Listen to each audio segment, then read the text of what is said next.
الحمد لله نحمده ونستعينه ونستغفره ونؤمن به ونتوكل عليه ونعوذ بالله من شرور أنفسنا ومن سيئات أعمالنا من يهده الله فلا مضل له ومن يضلله فلا هادي له ونشهد أن لا إله إلا الله وحده لا شريك له ونشهد أن سيدنا ومولانا محمدا عبده ورسوله صلى الله تعالى على خير خلقه محمد وآله وأصحابه أجمعين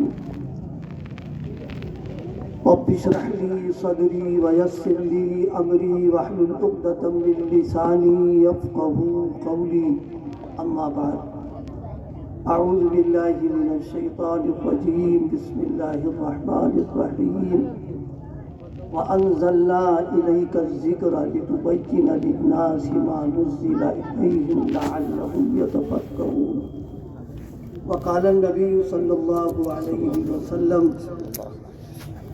القرآن حجة لك أو عليك أو كما قال عليه الصلاة والسلام۔ بزرگان محترم، میرے عزیز دوستوں اور ساتھیوں، عام طریقے پر پروگراموں کے تعلق سے ہم لوگوں کا مزاج اور نظام عشاء کے بعد کا ہوتا ہے۔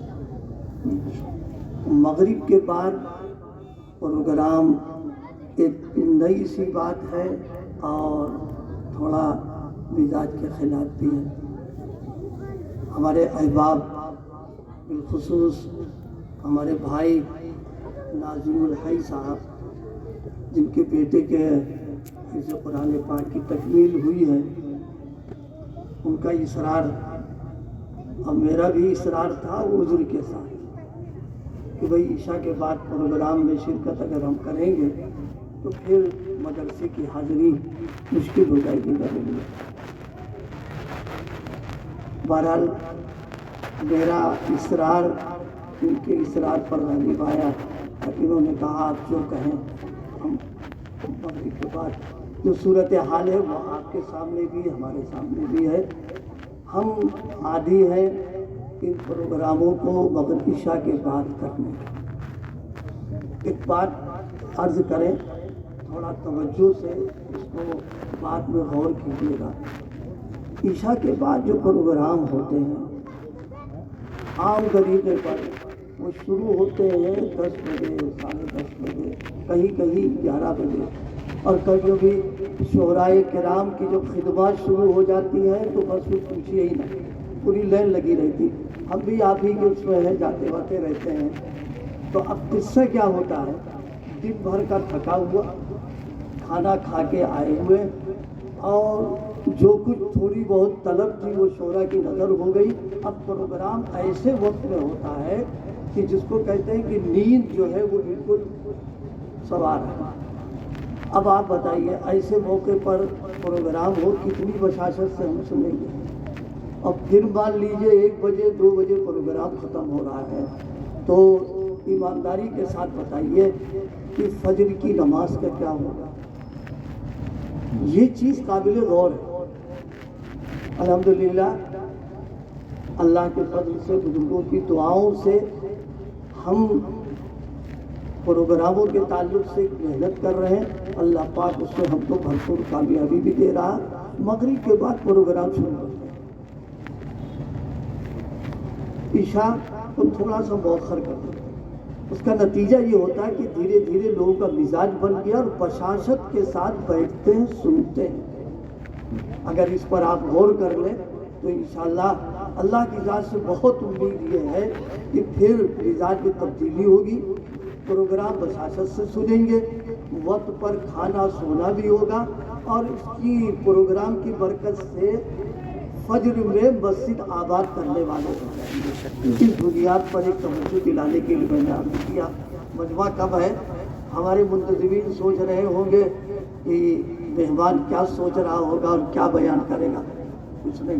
اب بھائی ہم مدرسے کے لوگ ہیں، یہاں سب بیٹھے لوگ ہیں، ہمارے یہاں کبھی کبھی جماعت میں